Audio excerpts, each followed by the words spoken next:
The last topic of the chapter wave optics is Fresnel distance. Let's see what is Fresnel distance is. Fresnel distance describes the distance at which spread due to diffraction becomes comparable to the width of the slit or not. That means we already discussed the effect of diffraction is the spreading. So the Fresnel distance shows the distance. It is that distance at which the spread due to diffraction becomes considerable.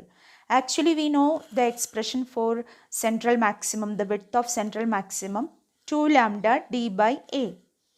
So it is inversely proportional to. That means that width of central maximum means it shows that spread due to diffraction. That spread due to diffraction is inversely proportional to what? A. That means width of the slit. So as the width of the slit increases, the width of central maximum it decreases. That means the spread due to diffraction it decreases. So it becomes non-considerable. We need not consider that. Okay. So at what distance for a given slit size or a given aperture, at what distance it becomes considerable, or after what distance the spread due to diffraction we need to consider, or if for what distance we need not consider the spread due to diffraction. That's what we get from Fresnel distance. So actually Fresnel distance, it is the boundary between ray optics and wave optics. That means the distance up to which the spread due to diffraction is negligible, up to that distance we can use switch optics, ray optics. But beyond that distance, that means if the spread due to diffraction it becomes considerable after a somewhat distance, so from that distance onwards we have to consider wave optics. So actually it is that Fresnel distance which marks the boundary between ray optics and wave optics. And the expression for what Fresnel distance is, Z is equal to a square by lambda, and here a is the size of the slit and lambda is the wavelength. So Fresnel distance Z is equal to a square by lambda. And for distances less than ZF, so actually ZF we denote, ZF stands for Fresnel distance. So for distances less than ZF, spread due to diffraction is smaller compared to the size of the beam, then ray optics is valid. And for distances much more than this Fresnel distance, spread due to diffraction dominates over ray optics, then wave optics is valid. So this Fresnel distance decides the validity of ray optics. That means up to what distance ray optics is valid.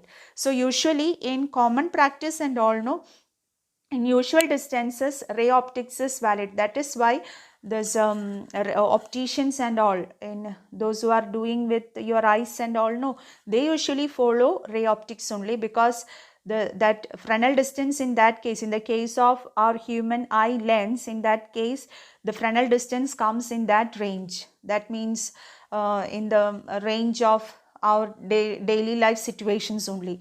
So beyond that only wave optics we need to apply. So in the case of opticians and all, in optometry we usually follow ray optics. Okay, now with the ray optics we have one problem, and this is the exercise problem in your textbook, that is question number 10. Estimate the distance for which the ray optics is good approximation for an aperture of 4 millimeter and wavelength 400 nanometer. So it's a direct question. You need to find only Fresnel distance. So Fresnel distance ZF is equal to a square by lambda, and a is given, lambda also is given. So by substituting we get the Fresnel distance to be 40 meter. So up to 40 meter ray optics is valid, and after 40 meter only we need to consider what? Wave optics. So this is an example. So in our daily life situations and all, 40 meter distance for our human eye and all, no, that is somewhat distance. So till that distance we need to consider only ray optics. That's what we explained earlier. Now we have some questions from exercises. These questions are from additional questions, but these questions are conceptual questions. We will just go through it. In a single slit diffraction experiment, the width of the slit is made double the original width. How does this affect the size and intensity of the diffraction band? So in the slide, first portion it is 2 questions, and bottom part there are 2 answers to those questions.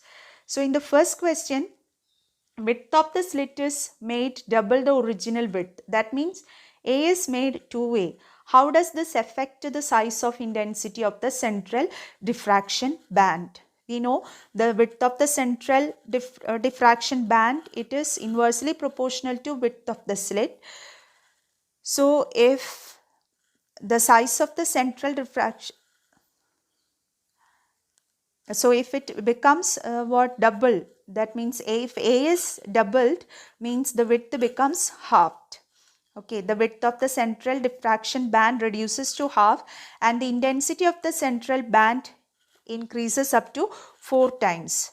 So as the width of the slit is increased, the intensity of the central bright band, it increases to 4 times.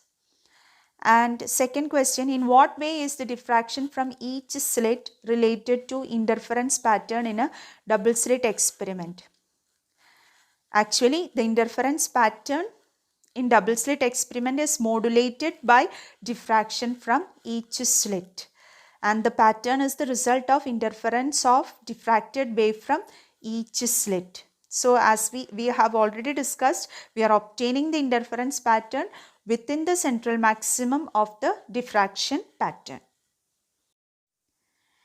When a tiny obstacle is placed in the path of light from a distant source, a bright spot is seen at the center of the shadow of the obstacle.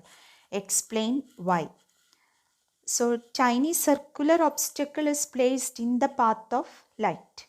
So, the thing is this, light when it falls on the obstacle, it will undergo diffraction at the edges of that obstacle, and this diffracted waves will undergo constructive interference at the center of the shadow of the obstacle.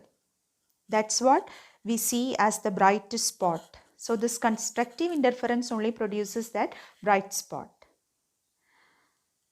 Now, 2 students are separated by a 7-meter partition wall in a room 10-meter high.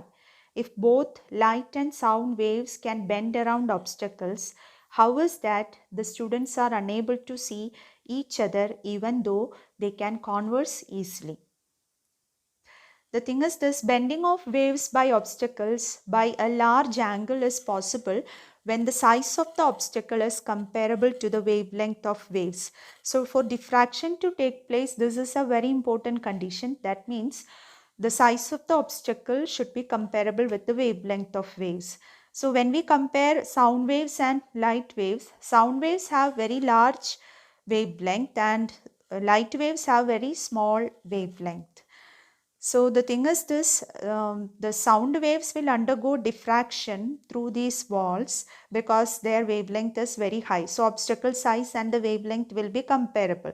So sound waves undergo diffraction and it reaches that the other student's ears. But in the case of light waves have very small wavelength and the obstacle is what, wall. So obstacle size is very big in comparison with the wavelength. So light waves will not undergo diffraction, or the diffraction effects are not good in this case. That is why the two students cannot see each other. Now, ray optics is based on the assumption that light travels in straight line. Diffraction effects observed when light propagates through small apertures or slits or around small obstacles disprove this assumption.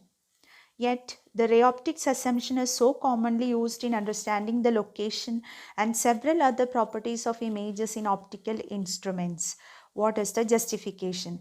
The justification is that in ordinary optical instruments, the size of the aperture involved is much larger than the wavelength of light used. So the diffraction effects can be nullified. With that, we conclude this session. Thank you.